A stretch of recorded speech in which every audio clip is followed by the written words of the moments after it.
Doctor Yathindra 3 ಅವತಾರಗಳು. ಹೌದು, ಹಾಲಿ ಮುಖ್ಯಮಂತ್ರಿ ಸಿದ್ದರಾಮಯ್ಯನವರ ಎರಡನೇ ಪುತ್ರ ಡಾಕ್ಟರ್ ಯತೀಂದ್ರ ಸಿದ್ದರಾಮಯ್ಯ ಅವರನ್ನು ಚಿಕ್ಕ ವಯಸ್ಸಿಂದ ನಾನು ಗಮನಿಸ್ತಾ ಬಂದಿದ್ದೇನೆ. ನಾನು ಅಧ್ಯಾಪಕನಾಗಿ ಕೆಲಸ ಮಾಡ್ತಾ ಇದ್ದ ಮಲ್ಲೇಶ್ವರದ MES ಕಾಲೇಜಿನಲ್ಲಿ ಅವರೊಬ್ಬ ಪ್ರತಿಭಾಶಾಲಿ ವಿದ್ಯಾರ್ಥಿಯಾಗಿ PUC ವ್ಯಾಸಂಗ ಮಾಡಿದರು. MES ಕಾಲೇಜ್ಗೆ ಪ್ರವೇಶ ಪಡೆಯುವಾಗಲೇ ಆತ SLCಯಲ್ಲಿ 6ನೇ ರ್ಯಾಂಕ್ ಪಡೆದ ಜಾಣ ವಿದ್ಯಾರ್ಥಿ ಅಂತ ಅನಿಸ್ಕೊಂಡಿದ್ರು.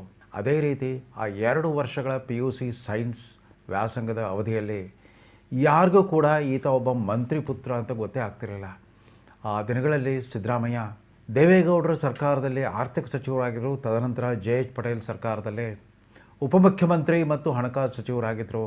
ಈತ ಒಬ್ಬ VIP ಪುತ್ರ ಅಂತ ಗೊತ್ತೇ ಆಗ್ತಿರಲಿಲ್ಲ. ಅಷ್ಟರ ಮಟ್ಟಿಗೆ ಸರಳ, ಜಾಣ, ಬುದ್ಧಿವಂತ ಮತ್ತು ಅತ್ಯಂತ ಅಧ್ಯಯನಶೀಲ ವಿದ್ಯಾರ್ಥಿ ಅನಿಸ್ಕೊಂಡಿದ್ರು ಈ ಡಾಕ್ಟರ್ ಯತೀಂದ್ರ ಸಿದ್ದರಾಮಯ್ಯ. ಯತೀಂದ್ರ ಸಿದ್ದರಾಮಯ್ಯ SLCಯಲ್ಲಿ 6ನೇ ರ್ಯಾಂಕು, PUCಯಲ್ಲಿ ಕೂದಲೆಳೆ ಯಂತ್ರದಲ್ಲಿ ಅವ್ರಿಗೆ ರ್ಯಾಂಕ್ ಮಿಸ್ ಆಗಿತ್ತು. ಆದರೂ ಕೂಡ ಡಿಸ್ಟಿಂಕ್ಷನ್ ವಿದ್ಯಾರ್ಥಿ ಅನಿಸ್ಕೊಂಡಿದ್ರು.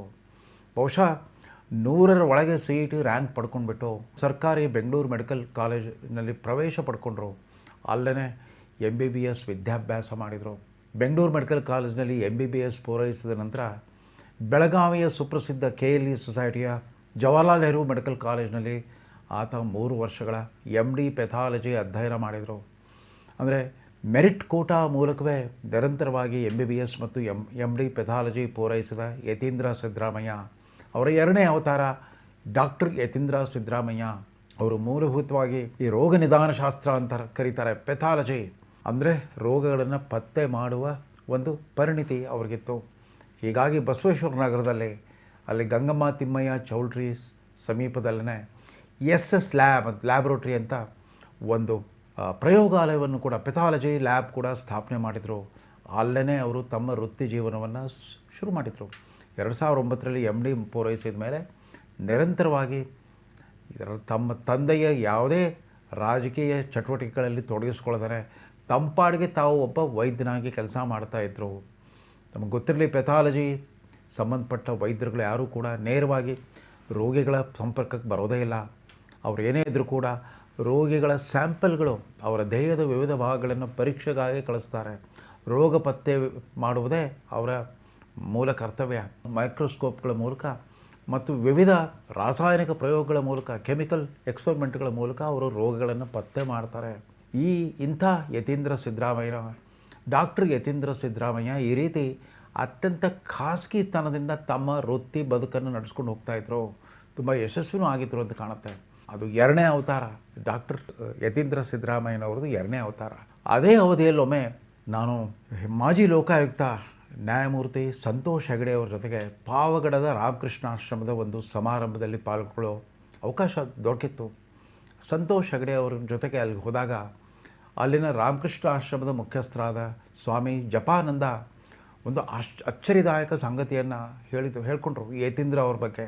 ಆ ಸಮಾರಂಭ ಆಶ್ರಮದ ಸಮಾರಂಭ ಇದ್ದದ್ದು ಬೇಸಿಗೆ ಕಾಲದಲ್ಲಿ ಆ ಭಾಗದ ರೈತರಿಗೆ ಉಚಿತವಾಗಿ ಮೇವು ಮತ್ತು ನೀರಿನ ಪೂರೈಕೆ ವ್ಯವಸ್ಥೆಯನ್ನು ಉದ್ಘಾಟನೆ ಮಾಡೋದಾಗಿತ್ತು. ಕೇವಲ ಸಾಂಕೇತಿಕ ಕಾರ್ಯಕ್ರಮ ಆಗಿತ್ತು. ಅವ್ರು ಏನು ಹೇಳಿದ್ರು ಗೊತ್ತಾ, ನಿಮಗೆ ಸಿದ್ದರಾಮಯ್ಯನವರ ಮಗನ ವಿಚಾರ ಗೊತ್ತಿಲ್ಲ ಅಂತ ಕಾಣುತ್ತೆ. ನಮ್ಮ ಆಶ್ರಮದಲ್ಲಿ ನಾವು HIV ಪಾಸಿಟಿವ್ ಮತ್ತು ಅಂಧ ವಿದ್ಯಾರ್ಥಿಗಳಿಗೆ ನಾವು ಆಶ್ರಯ ಕೊಟ್ಟಿದ್ದೇವೆ. ಅನೇಕ ಜನ 10 ಮಂದಿ ರೋಗಿಗಳು ಇಲ್ಲಿ ನೆಲೆ ಕಂಡುಕೊಂಡಿದ್ದಾರೆ. ಈ ಯತೀಂದ್ರ ಸಿದ್ದರಾಮಯ್ಯ ನಮ್ಮ ಆಶ್ರಮದಲ್ಲೇ 7-8 ತಿಂಗಳು ಬಂದು ಸೇವೆ ಮಾಡ್ತಾಯಿದ್ರು, ಆ ರೋಗಿಗಳ ಸೇವೆ ಮಾಡ್ತಾಯಿದ್ರು. ಅವರೆಲ್ಲರೂ ಅತ್ಯಂತ ನಿರ್ಲಕ್ಷ್ಯಕ್ಕೊಳಗಾದ ರೋಗಿಗಳ ಸೇವೆಯಲ್ಲಿ ತೊಡಗಿಸ್ಕೊಂಡಿದ್ರು ಈ ಯತೀಂದ್ರ ಸಿದ್ದರಾಮಯ್ಯ.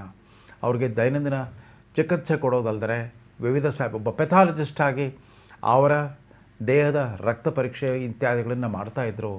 ಅಲ್ಲಿ ಸಾಧ್ಯವಿರದಿದ್ದ ಸ್ಯಾಂಪಲ್ಗಳನ್ನೆಲ್ಲ ವಾರಾಂತದಲ್ಲಿ ಬೆಂಗಳೂರಿಗೆ ತೊಗೊಂಡು ಹೋಗ್ಬಿಟ್ಟು ತಮ್ಮ ಲ್ಯಾಬ್ನಲ್ಲಿ ಟೆಸ್ಟ್ ಮಾಡ್ಕೊಂಡು ಬಂದು ಅದಕ್ಕೆ ತಕ್ಕಂತೆ ಚಿಕಿತ್ಸೆ ಕೊಡ್ತಾಯಿದ್ರು. ನಾನು ಅವ್ರಿಗೆ, ನೀವು ಈ ಥರ ಉಚಿತವಾಗಿ ಸೇವೆ ಮಾಡೋದು ಬೇಡ, ಒಂದಿಷ್ಟು ಪಾಕೆಟ್ ಮನಿ ಇಟ್ಕೋ ಅಂತ ಬಲವಂತವಾಗಿ ಏನಾದ್ರು ಹಣ ಕೊಡೋಕೆ ಹೋದರೂ ಕೂಡ ನಿರಾಕರಿಸ್ತಾಯಿದ್ರು. ಇಲ್ಲಪ್ಪ, ವೈದ್ಯೋ ನಾರಾಯಣ ಹರಿ, ನೀವು ದೇವ್ರ ಕೆಲಸ ಮಾಡ್ತಾಯಿದ್ದೀರಾ, ಇಟ್ಕೊಳ್ಳಿ ಅಂತ ನಾನೇ ಬಲವಂತ ಮಾಡ್ತಾಯಿದ್ದೆ. ಇದು ಡಾಕ್ಟರ್ ಯತೀಂದ್ರ ಸಿದ್ದರಾಮಯ್ಯನವರ ಎರಡನೇ ಅವತಾರ. ಮುಂದೆ 2016ರ ಜುಲೈನಲ್ಲಿ ಅವರ ಹಿರಿಯ ಸಹೋದರ ರಾಕೇಶ್ ಸಿದ್ದರಾಮಯ್ಯ ಅದು ವಿದೇಶದಲ್ಲಿ ಬೆಲ್ಜಿಯಂನಂಥ ಪಾಶ್ಚಿಮಾತ್ಯ ರಾಷ್ಟ್ರದಲ್ಲಿ ಪ್ರವಾಸಕ್ಕೆ ಹೋದಾಗ ಆಕಸ್ಮಿಕವಾಗಿ ಅತ್ಯಂತ ಅಕಾಲಿಕ ಮೃತ್ಯುಗೀಡಾದರು.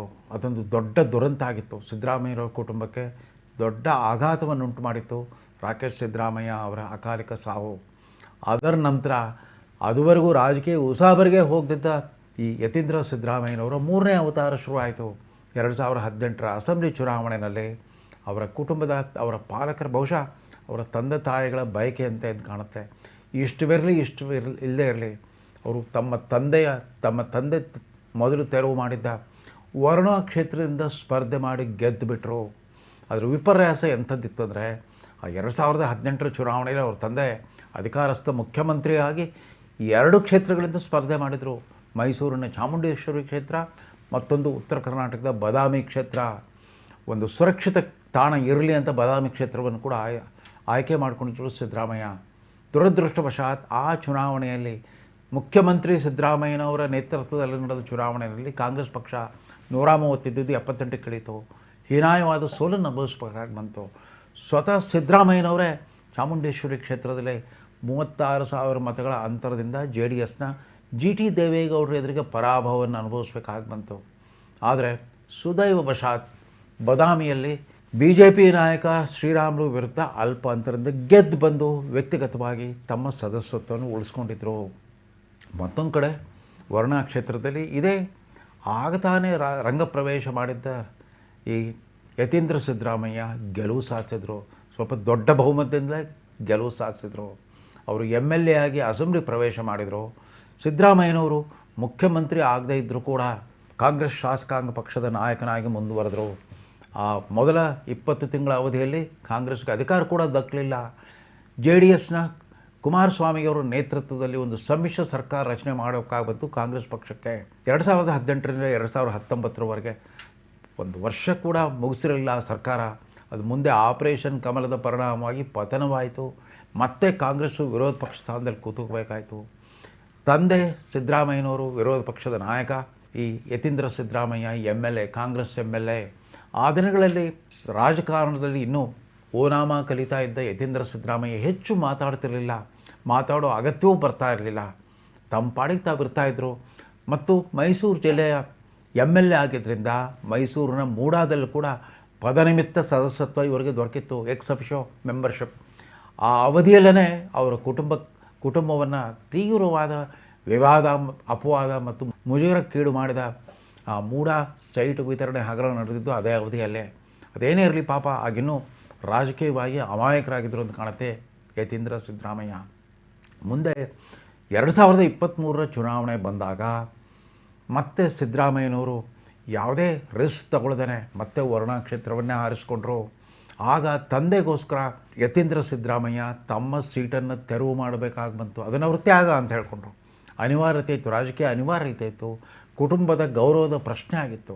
ಸಿದ್ದರಾಮಯ್ಯ ಈ ಬಾರಿ ತಾವು ಗೆದ್ದಿದ್ದಷ್ಟೇ ಅಲ್ಲ, ಕಾಂಗ್ರೆಸ್ ಪಕ್ಷಕ್ಕೆ 136ಗಳ ಸುಭದ್ರ ಬಹುಮತದ ಪ್ರಚಂಡ ಗೆಲುವನ್ನು ತಂದುಕೊಟ್ರು, ಮತ್ತೆ ಮುಖ್ಯಮಂತ್ರಿ ಆದರು.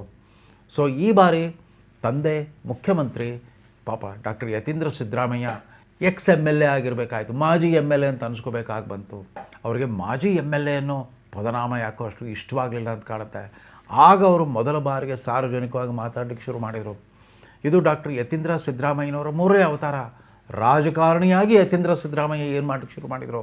2023ರಲ್ಲಿ ಯಾವಾಗ ಅವ್ರಿಗೆ ತಮ್ಮ ಶಾಸಕತ್ವ ಕಳೆದು ಹೋಯ್ತೋ, ತಮ್ಮ ತಂದೆನೇ ಮುಖ್ಯಮಂತ್ರಿ ಆಗಿದ್ದರೂ ಕೂಡ ಅಧಿಕೃತವಾದ ಅಧಿಕಾರ ಅವ್ರ ಕೈಯಲ್ಲಿರಲಿಲ್ಲ. ಮೈಸೂರು ಅಭಿವೃದ್ಧಿ ಮಂಡಳಿಯ ಸದಸ್ಯರೇನೋ ಆದರೂ ಅಂತ ಕಾಣುತ್ತೆ. ಅಭಿವೃದ್ಧಿ ಪರಿಶೀಲನಾ ಸಭೆಗಳಲ್ಲಿ ಇವರು ಸಕ್ರಿಯವಾಗಿ ಪಾಲ್ಗೊಳ್ತಾ ಇದ್ದರು. ಅಲ್ಲಿ ಒಬ್ಬ ಮುಖ್ಯಮಂತ್ರಿಗೆ ಸಲ್ಲಬೇಕಾದ ಗೌರವವನ್ನೇ ಅಲ್ಲಿನ ಅಧಿಕಾರಿಗಳೆಲ್ಲ ಮುಖ್ಯಮಂತ್ರಿ ಪುತ್ರ ಅನ್ನೋ ಕಾರಣಕ್ಕಾಗಿ ಯತೀಂದ್ರ ಅವ್ರಿಗೂ ಕೂಡ ಗೌರವ ಕೊಡಲಿಕ್ಕೆ ಶುರು ಮಾಡಿದರು. ಯತೀಂದ್ರ ಅಧಿಕೃತ ಸಭೆಗಳಿಗೆ ಹಾಜರಾಗದಾಗಲೆಲ್ಲ ಅಧಿಕಾರಿಗಳು ಎದ್ದು ನಿಂತು ಅವ್ರಿಗೆ ಗೌರವ ಸೂಚಿಸ್ತಾ ಇದ್ರಂತೆ.